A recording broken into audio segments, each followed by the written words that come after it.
a complete trilogy of creativity, entrepreneurship, and the intelligence quotient. Pinaki sits on this show as an upcoming filmmaker who dwells on the idea of inspiring change. With a media portfolio that spans many platforms, Pinaki is set to reach newer heights. It's interesting how he began his life journey knowing success is the end goal, but what he didn't realize is that it will be a pixel wall that will take him there. Renuka, over to you.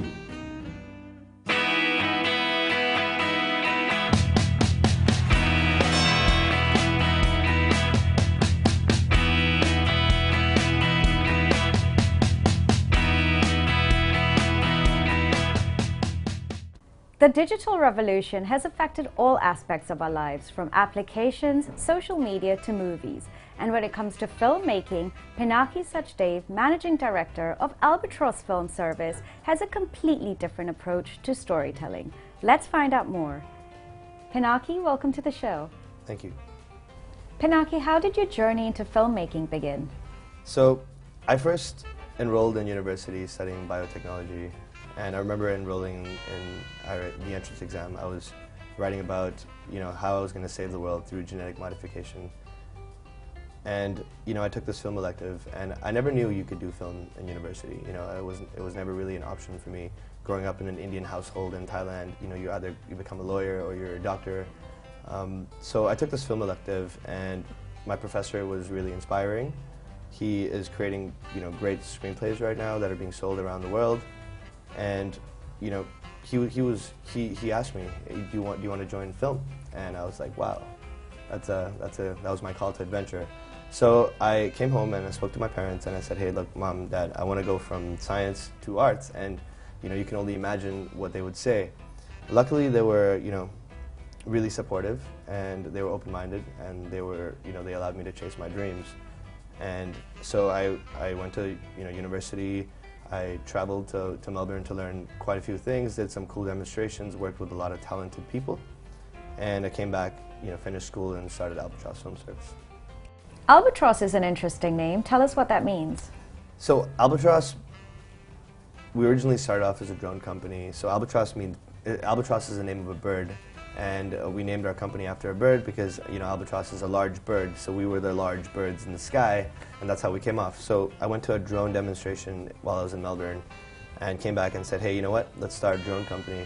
So right after college we started a drone company, and we soon realized that it was becoming extremely commoditized. Everybody had access to it, even non-filmmakers would own a drone with a camera. So we realized that we had to position ourselves as a full production house.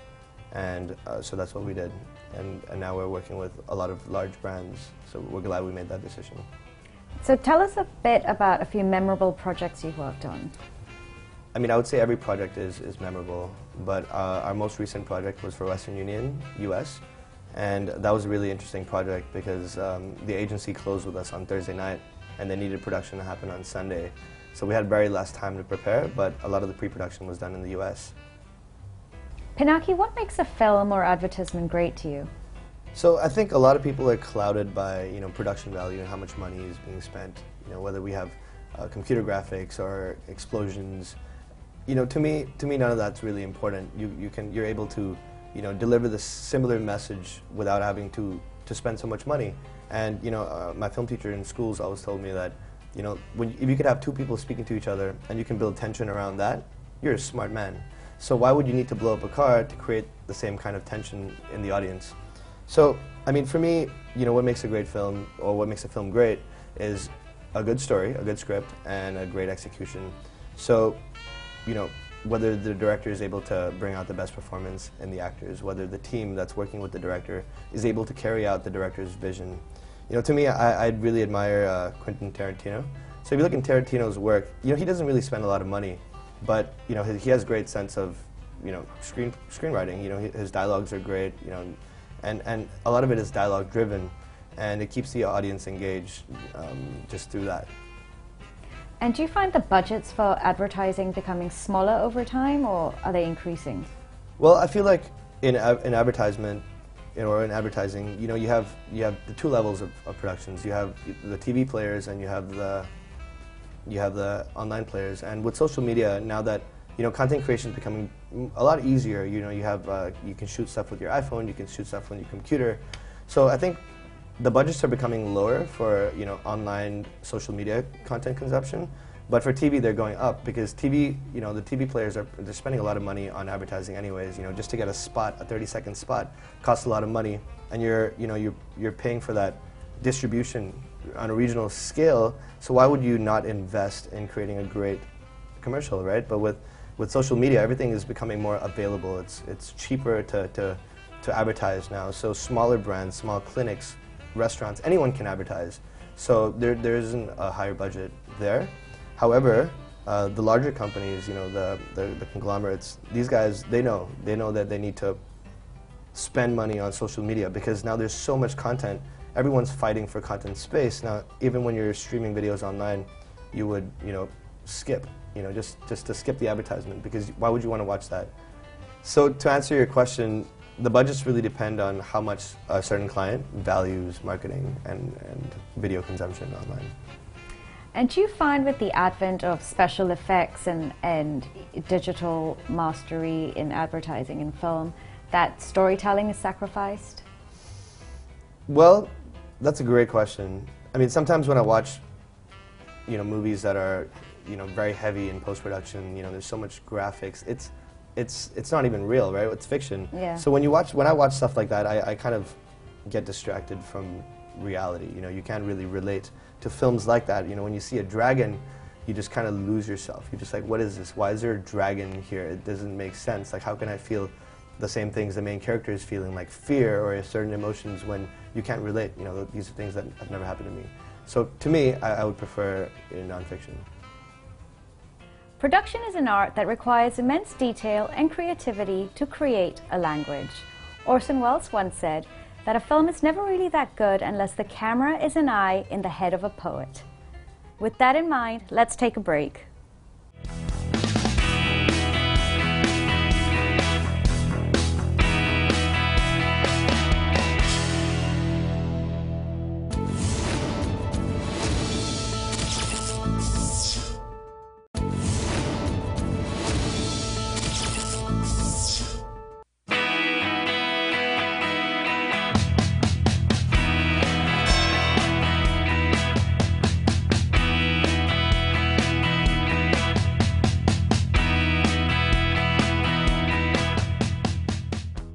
I hope you've had a good break and welcome back to The Exclusives.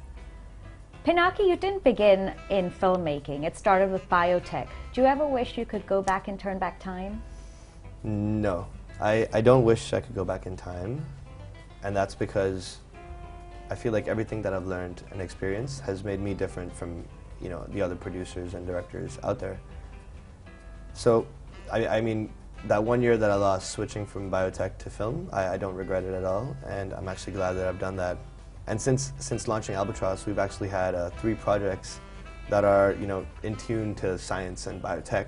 In fact, one of our recent projects was in agriculture and technology, which we just completed. So that's really interesting on our end. And without that science knowledge, that knowledge in science, we wouldn't have been able to execute it, the way we did. Yeah, that's amazing how you leveraged your scientific background into filmmaking. What are some key takeaways you've learned over time? So, I mean, to me, every production is a new lesson, right? There's something you can take away from each project.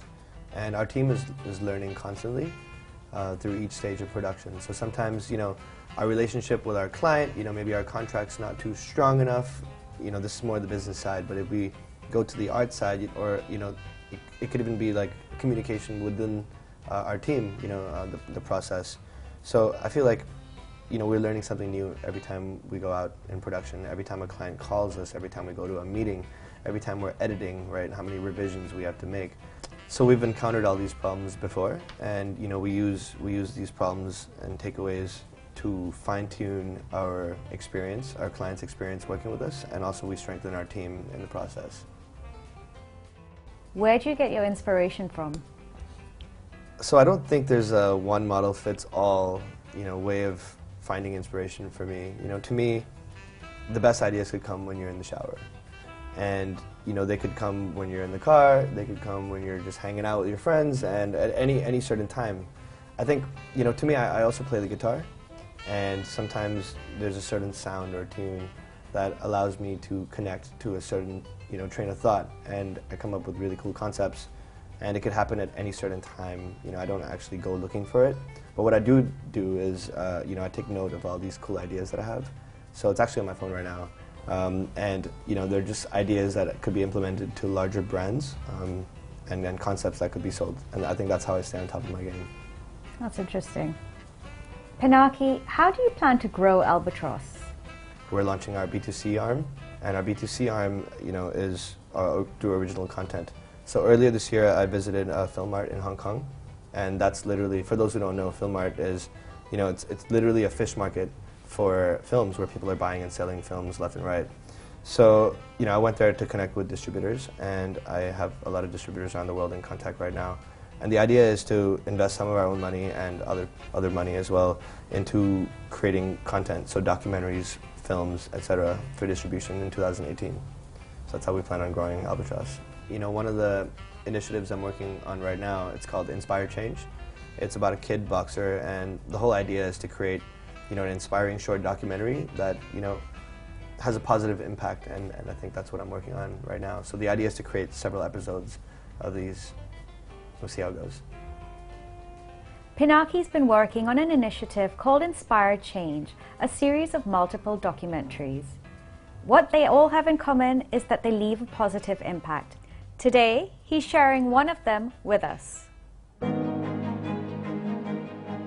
ผมอาของปอนนะครับหรือเพชรโพสิทธิ์ลูกทับฟ้าจริงๆปอนเขาเป็นเด็กที่น่าสงสารนะน่าสงสารแล้วก็ชีวิตเขาแต่ก่อนเหมือนจะไร้ที่พึ่งพ่อแม่เขาแบบพ่อแม่อย่าร้างกันแล้วก็เด็กอยากเรียนหนังสือหรืออยากทำอะไรสักอย่างก็เขาไม่ได้ทำอย่างที่เขาเด็กคนอื่นทั่วไปทำไปเที่ยวไปโรงเรียนไปอะไรสนุกเขาก็ไม่ได้ทำแบบนั้นเพราะว่าไม่มีใครดูแลเขาอยู่กับยายตั้งแต่เด็กยายเลี้ยงเขามาตั้งแต่เด็กวันหนึ่งผมไปหาเขาไปเจอเขาที่ไร่เขาไปรับจ้างทำไร่ก็สงสารหลานเลยถามว่าเอ๊ะทำไมต้องมาทำขนาดนี้เขาบอกว่าเขาไม่มีใครช่วยเขาบอกยายเขาบอกว่าเนี่ยเขาเห็นเป็นอย่างนี้เขาเป็นนักมวยนะแข็งแรงนะผมบอกเฮ้ยเป็นนักมวยเหรออยากไปชกมวยมั้ยเขาบอกเขาอยากชกมวยอยากเรียนหนังสือด้วยคือพูดตรงๆเราอยู่บ้านด้วยกันเล็กๆ 4-5 ชีวิตเพราะว่าเราลำบากเรื่องการเงินเรื่องอะไรมาอยู่ในกรุงเทพเมืองใหญ่เขาตื่นตี 5ถ้าไม่มีอะไรเลยก็ถ้าไม่มีอะไรเขาก็จะออกวิ่งตอนเช้ากับน้องชายคนหนึ่งที่มาซ้อมด้วยกันน้องเขาเป็นคนค่อนข้างมีระเบียบต่อการซ้อมต่อการดำรงชีวิตของเขาเองเขาเป็นคนมีระเบียบในการที่เขารักในอาชีพของเขาเองเขารักมวยไทยมันก็เลยมาพ่วงมาด้วยความมีระเบียบความมีวินัยของเขาเขาบอกว่าเขาอยากเป็นแชมป์เขาบอกเขาอยากเป็นแชมป์ไปให้ได้ไกลที่สุดคือเทรนเนอร์ทุกคนแม้กระทั่งตัวผมเองสอนให้ทำอะไรทุกอย่างเขาจะเชื่อฟังทุกอย่างทำตามทุกอย่างโดยไม่มีข้อโต้แย้งถึงร่างกายจะเหน็ดเหนื่อยจะล้าขนาดไหนเขาก็ไม่เคยโต้แย้งว่าจะไม่ทำการซ้อมเขาซ้อมดีมากเป็นเด็กที่เชื่อฟังครูบาอาจารย์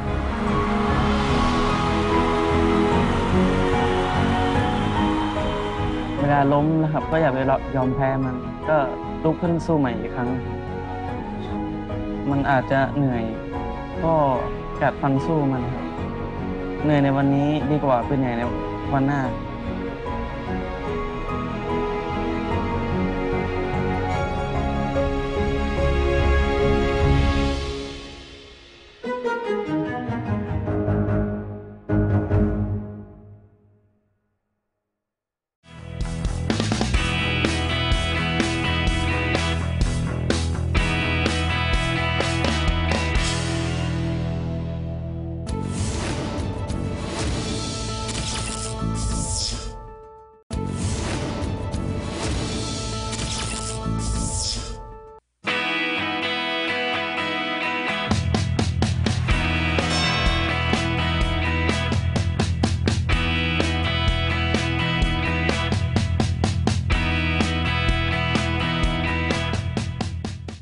Pinaki, that was really inspiring and moving. And I hope all of you are able to apply that message into your daily lives as well. Moving on, Pinaki, how has technology affected the filmmaking process?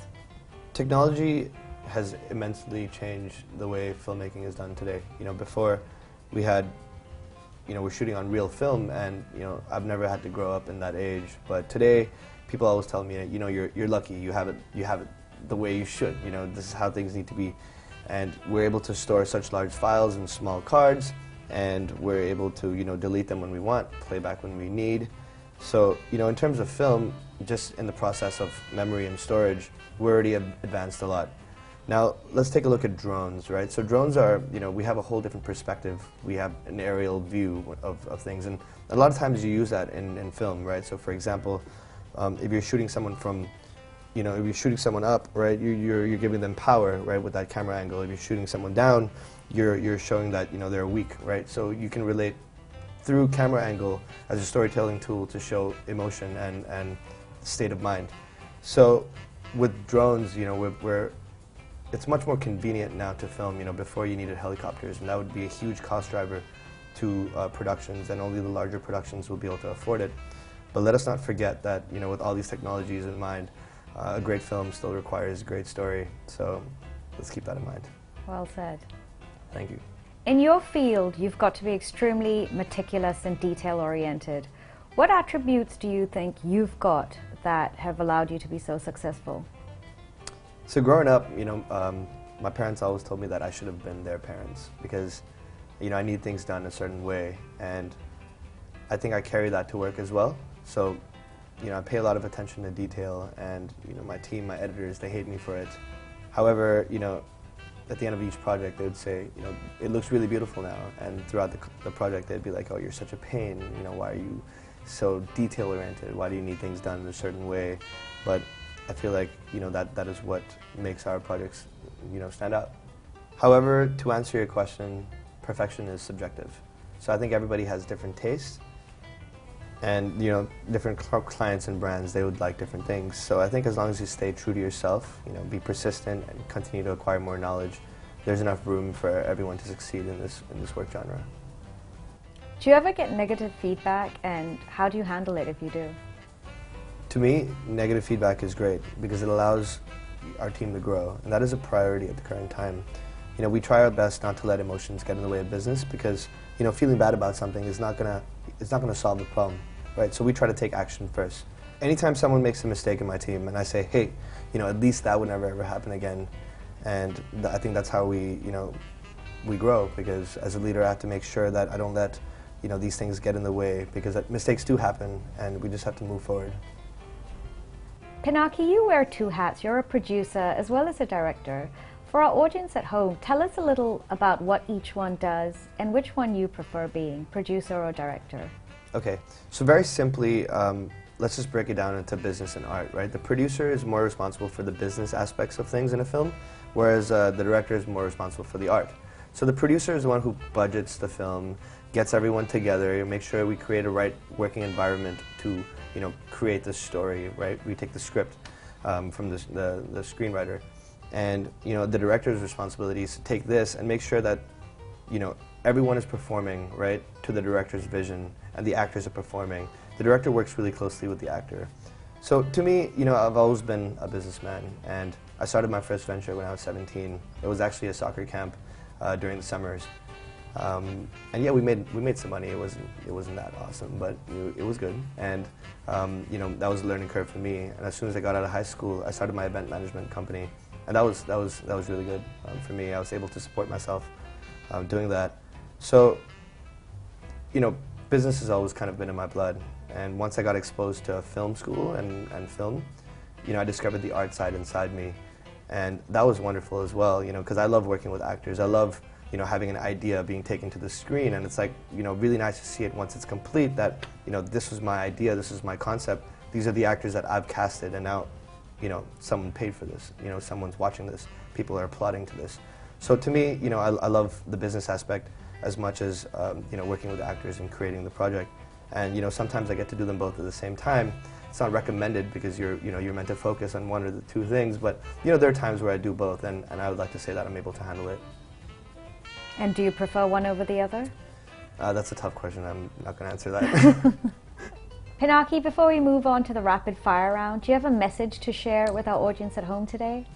So as you've seen earlier, I'm working on this project called Inspiring Change, where I create multiple documentaries, for people to watch, and in hopes that there will be some kind of positive impact, even in the slightest way possible. So what I encourage is, for you to ask yourself what you're doing to help the society and our people. And I feel like in every industry, there is a way to make a difference. There is a way to speak. And, I'm doing that through film, the language in which I use to communicate the messages or things that I feel. Pinaki, are you ready for fun and games now? Let's do it. All right, let's start the rapid fire round. Who would be in the dream cast for your next production? Samuel Jackson. What's your favorite cartoon character? Popeye. What word would you add to the English dictionary? Beerboarding. What's that? That's when you extract information from your colleagues by getting them drunk. Oh, amazing. Who said this? Creativity is intelligence having fun. Einstein, Pablo Picasso, or Bill Gates? Einstein. That's right. One thing on your bucket list. Skydive. What happens when you mix the elements hydrogen and oxygen? That's a funny question because I was biotech. You get water. Great. Ruble is which country's currency? Russia. You're into cuisines. What's the strangest thing you've ever eaten? Probably bugs and salt and pepper. Oh, that's exciting. Yeah. Well, you're in Thailand, right? Yeah. Well, Pinaki, you were excellent. Thank you so much for being on the show today, and we wish you lots of continued success. Thank you. Thank you for having me. That was Pinaki Sachdeva, Managing Director of Albatross Film Service. Steven Spielberg said, "You shouldn't dream your film, you should make it." Let's extract the essence of that and apply it to life itself. A big thank you to our venue partners, Rembrandt Hotels, Bangkok. Thank you so much for all your emails and your messages. Do keep them coming. We really appreciate all the input. We'll keep you posted on our website. This is Renika signing off.